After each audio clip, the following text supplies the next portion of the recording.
तारीख थी 15 अक्टूबर 1995। आसमान का राजा कहा जाने वाला double decker luxury plane Pan Am flight 6 अपने 70 यात्रियों और 7 क्रू मेंबर्स के साथ हवाई से सैन फ्रांसिस्को के लिए उड़ान भर चुका था। लोग अपनी सीटों पर आराम से बैठे थे। कोई किताब पढ़ रहा था, कोई खिड़की से बाहर प्रशांत महासागर की नीली चादर को देख रहा था, तो कोई अपने आने वाले कल के सपने बुन रहा था। लेकिन अचानक प्लेन के शांत माहौल में एक चीख गूंजी। 1 2 नहीं बल्कि 4 नकाबपोश लोग अपनी सीटों से उठे। उनके हाथों में हथियार थे। उन्होंने प्लेन को हाईजैक कर लिया था। यात्रियों की सांसें थम गईं। बच्चों का रोना और बड़ों की घबराहट से पूरा प्लेन गूंज उठा। ये खबर जैसे ही एटीसी तक पहुंची, धरती पर हड़कंप मच गया।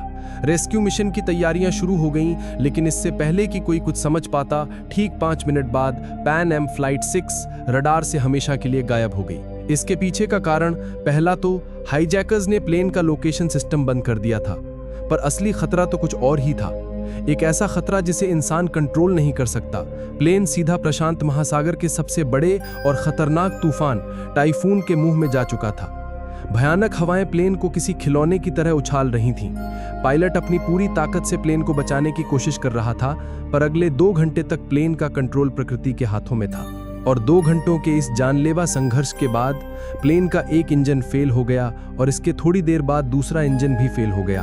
प्लेन आग के गोले की तरह सीधा समुद्र की ओर गिरने लगा। प्लेन समुद्र की सतह से टकराने ही वाला था कि कुछ लोगों ने हिम्मत दिखाई और हाईजैकरों को मार गिराते और टूटे हुए दरवाजे से ठंडे और अनजान समुद्र में छलांग लगा दी।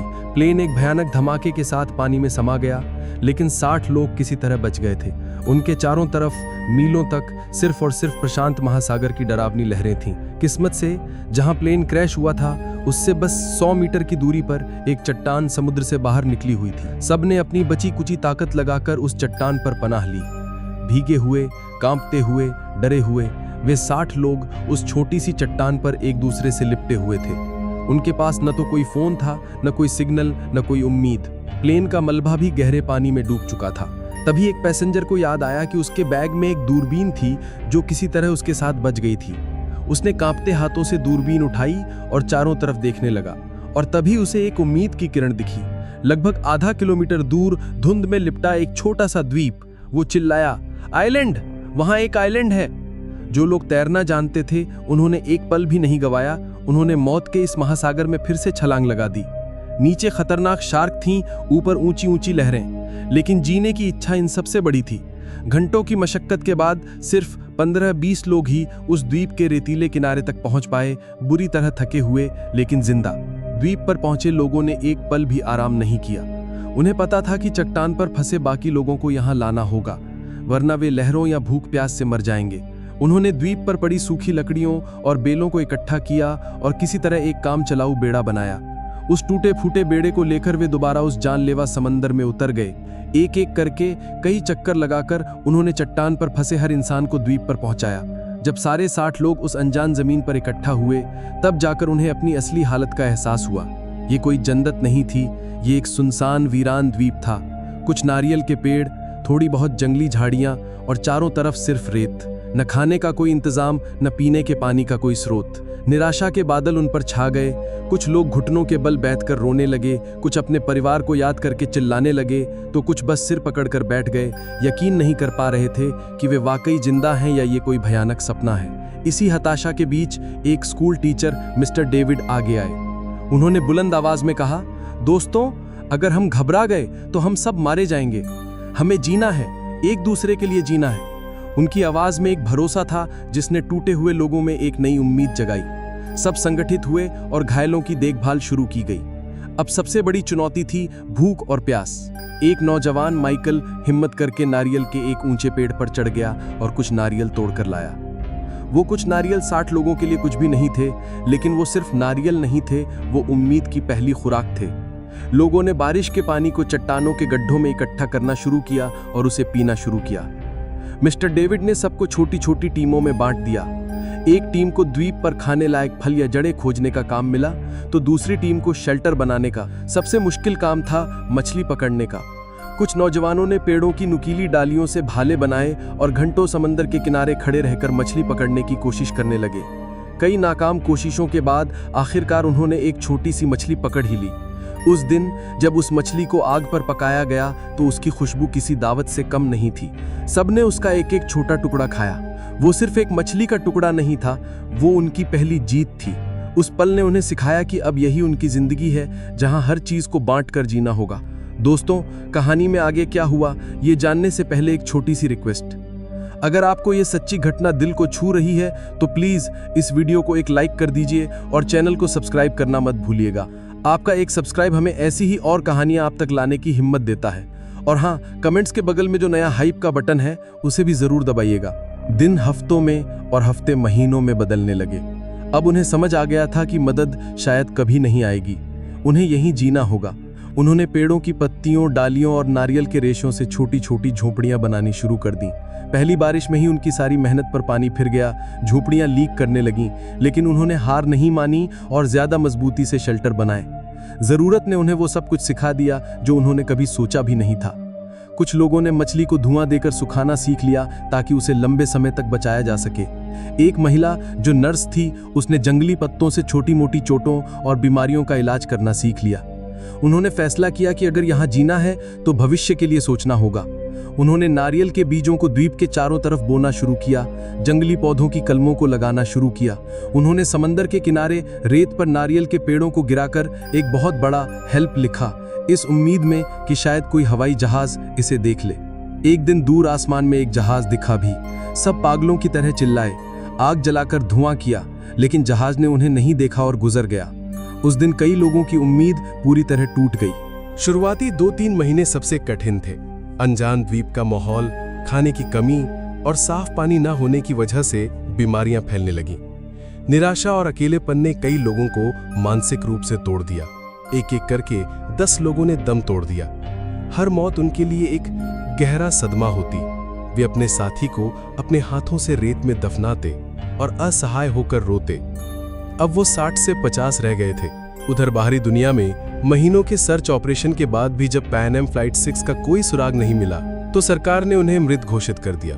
उनके परिवारों के लिए शोक सभाएं हुईं, अखबारों में उनके नाम छापे गए। दुनिया के लिए वे 77 लोग अप्रशांत महासागर की गहराइयों में दफने एक दर्दनाक याद बनकर रह गए थे। उन्हें नहीं पता था कि उनमें से 50 लोग अभी भी एक अनजान द्वीप पर हर दिन मौत से लड़ रहे थे, इस उम्मीद में कि कोई उन्हें बचाने आएगा। लेकिन दुनिया उन्हें भुला चुकी थी। ये उनके संघर्ष का सबसे काला अध्याय था, जब उन्हें लगा कि वे अब हमेशा के लिए यहीं फंस गए हैं। 2 साल बीत चुकी थे, जिंदगी अब एक ढर्रे पर आ गई थी। उन्होंने जीना सीख लिया था। और फिर उस वीरान द्वीप पर एक चमत्कार हुआ। एक महिला ने एक स्वस्थ बच्ची को जन्म दिया। उस बच्ची की पहली किलकारी ने पूरे द्वीप के माहौल को बदल दिया। जहां अब तक सिर्फ मौत और निराशा थी, वहां अब जिंदगी का संगीत गूंज रहा था। हर कोई उस नन्ही जान को देखने आया। उनकी आंखों में आंसू थे, लेकिन इस बार ये आंसू खुशी के थे। उस बच्ची ने सबको जीने की एक नई वजह दे दी। वो सिर्फ एक बच्ची नहीं थी, वो इस बात का सबूत थी कि सबसे मुश्किल हालातों में भी जिंदगी हार नहीं मानती। वो उनकी उम्मीद की नई मशाल थी।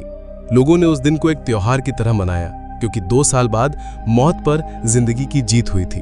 अब उन्हें सिर्फ खुद के लिए नहीं, बल्कि इस नई पीढ़ी के लिए भी जीना था और इस द्वीप को एक बेहतर जगह बनाना था।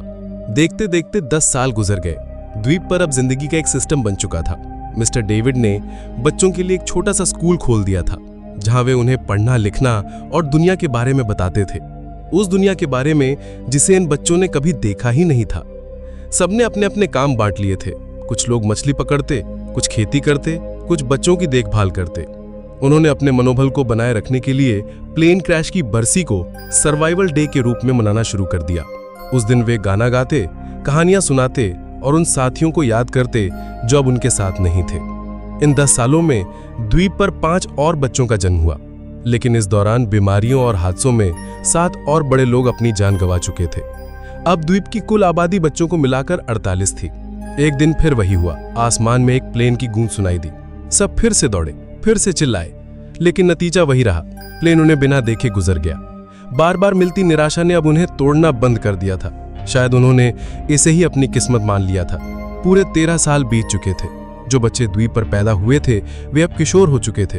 उनके लिए यही दुनिया थी, यही घर था। जो बड़े थे वे अब बूढ़े हो चले थे उनके चेहरे पर संघर्ष की लकीरें साफ दिखती थीं। फिर एक सुबह एक ऐसी आवाज सुनाई दी जिन्होंने 13 सालों में नहीं सुनी थी। एक बड़े जहाज के हॉर्न की आवाज। पहले तो उन्हें यकीन ही नहीं हुआ। उन्हें लगा कि यह भी उनका कोई वहम है। लेकिन जब आवाज दोबारा आई तो सब पागलों की तरह समंदर के किनारे की ओर भागे। उन्होंने अपनी पूरी ताकत से आग जलाई, चिल्लाए, हाथ हिलाए। उनकी आंखों में एक आखिरी उम्मीद की चमक थी। और इस बार चमत्कार हुआ। जहाज ने उन्हें देख लिया था। जहाज रुका और उनसे कुछ दूर लंगर डाल दिया। उस पल को शब्दों में बयां नहीं किया जा सकता। 48 लोग एक दूसरे को पकड़कर रो रहे थे, हंस रहे थे, चिल्ला रहे थे। 13 साल का लंबा भयानक इंतजार खत्म हो गया था। जब रेस्क्यू टीम नाव से द्वीप पर पहुंची तो उनकी आंखों में भी आंसू थे। वे उन लोगों को देख रहे थे जिन्हें दुनिया मरा हुआ मान चुकी थी। जब वे 48 लोग वापस शहर लौटे तो दुनिया हैरान रह गई। वे अब पहले जैसे इंसान नहीं थे। शहर की चकाचौंध, गाड़ियां, इमारतें, सब कुछ उन्हें अजीब लग रहा था। उनकी कहानी किसी को भी यकीन नहीं हो रही थी जब तक कि एक सर्वाइवर की डायरी सामने नहीं आई। उस डायरी में 13 साल का हर एक दिन, हर एक संघर्ष और हर एक मौत और हर एक जन का हिसाब लिखा हुआ था। जब मीडिया ने उस डायरी के पन्नों को दुनिया के सामने रखा तो हर कोई रो पड़ा। ये इंसान के हौसले, हिम्मत और जीने की जिद की एक अविश्वसनीय दास्तां थी। इस सच्ची घटना पर बाद में एक किताब भी लिखी गई जिसका नाम था the lost survivors of flight 6, 13 years on the island.